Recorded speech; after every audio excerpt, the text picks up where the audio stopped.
Mr. Bonilla, you've already told the members of this jury that you're a convicted felon. That's right. You were convicted for selling cocaine.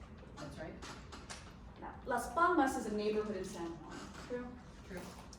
And Las Palmas is your turf. Yes. You're the boss.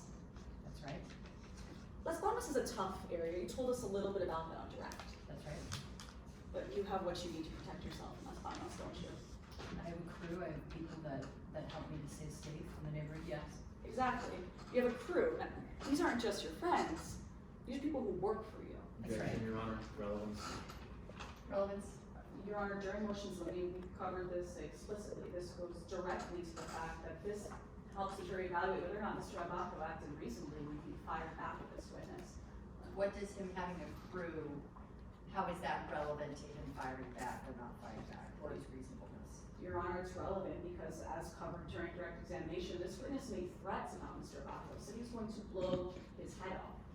Later on today in trial, if Mr. Abajo chooses to take the stand, he'll testify and say that that made him believe that this person was going to kill him, that the person who runs around with a crew threatening to kill people was someone that could actually carry out that threat. Is there any evidence that the defendant knew that he had a crew? Yes, Your Honor. All right, then I'll sustain May I be that. heard, Your Honor? Yes. Your Honor, there's no evidence that I believe could be presented here today that on December 10th, Arturo Bonilla had his crew with him. And this evidence would only be relevant if the crew was with him on the day of the shooting, which he wasn't, Your Honor. This was an altercation between two individuals. So saying that this individual had a crew somewhere doesn't have any relevance for the day of the shooting when it was just between two individuals. I'm sustaining the objection. Your Honor, may I be heard on those grounds? Yes. During direct examination and answer to my question, the witness offered that Las Palmas is a dangerous area. This door has been open. I'm going to sustain the objection, counsel. Yes, Your Honor. Now let's talk about the other things you have to protect yourself in Las Palmas. You have a reputation. I do. It's a reputation that you've worked hard to build in Las Palmas. That's right. You have a reputation as someone people do not want to mess with. That's correct.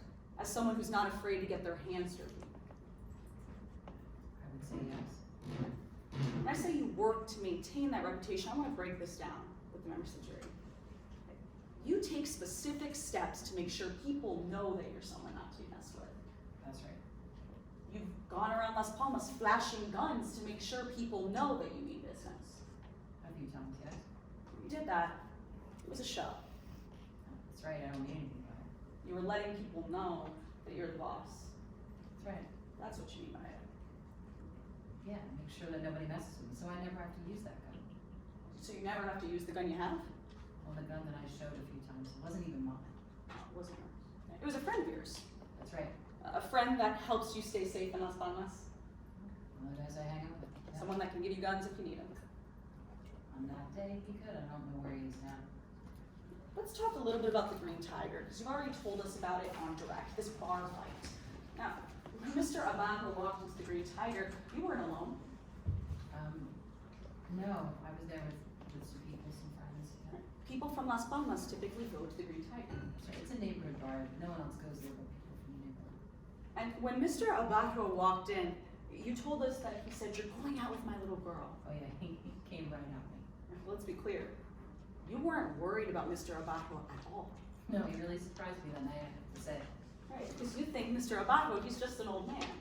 Yeah, I didn't really think he was gonna land a punch like that, but I guess I had a little too much to drink. Exactly. You didn't think that he was capable of embarrassing you. No, I didn't. He surprised me. But he did embarrass you. Oh yeah, I was embarrassed. Now, let's talk specifically about what you two were arguing about. This was all about Kelly Abajo. Yeah, that's what he said. He was mad about me hanging out with his daughter. But I'll tell you, I never touched her. I mean, none of that went on. He was wrong about that, but I understand why he was upset. That's all right. I'm not asking you about whether or not you were intimate with Kelly Abajo. I mean, you do know she's 14 years old, isn't that true? I do now, yes. You do now. Let's talk a little bit about the drive that you told us about. You told the members of this jury that Mr. Abajo, he was chasing you on Ponce de Leon. Is that what you said? It was more like jockeying back and forth. There were times when he was behind me, and there was some time when I was actually behind him. Well, on direct examination, you did tell the members of the jury that you were trying to get away, did you not? Yeah, I was, but, you know, there were times where we were sort of moving around each other. Okay, so you're trying to get away. Now, I wanna be very clear, there were points, like you just said, where you were not in front of Mr. Abajo, but behind him. Yes. And Ponce de Leon, that's a one-way street. That's right. Now, while you were behind Mr. Abajo, you didn't pull off into a business and let him keep driving. No, I didn't. You didn't veer off, take a right that he had maybe missed. No. You certainly didn't stop your car and just let him keep driving. Honestly, I never thought he would shoot at me, so I didn't feel like I needed to do that. Is that a yes, Mr. Abajo? You never slowed down to let him keep driving? No. What you did do was pull over out from behind him That's right. and speed up so that you passed him right on the passenger side. You did that, didn't you?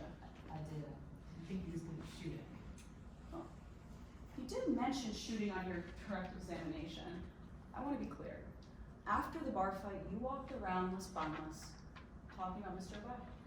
I did. You said, if I see Georgie Abajo around, I am going to blow his head off. Yeah, like I said that. When you said that, you were threatening Mr. Abajo.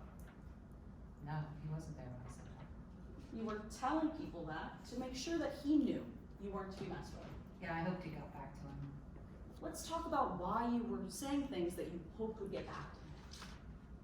Back in the bar fight, when Mr. Abajo pushed you, you fell on your back. I did. You had your legs up in the air. Yeah, I looked like an idiot. People in the bar were laughing at you. That's right. And that doesn't happen very often. Doesn't happen very often with TV. Objection, Your Honor, counsel testifying. Your Honor, I wasn't able to finish my question. Oh, It doesn't happen to you very often because you've worked hard to build your reputation. That's right. And in that moment, you felt like, I just want to get this right. You felt like a stupid clown. I did. Your Honor, move to confer.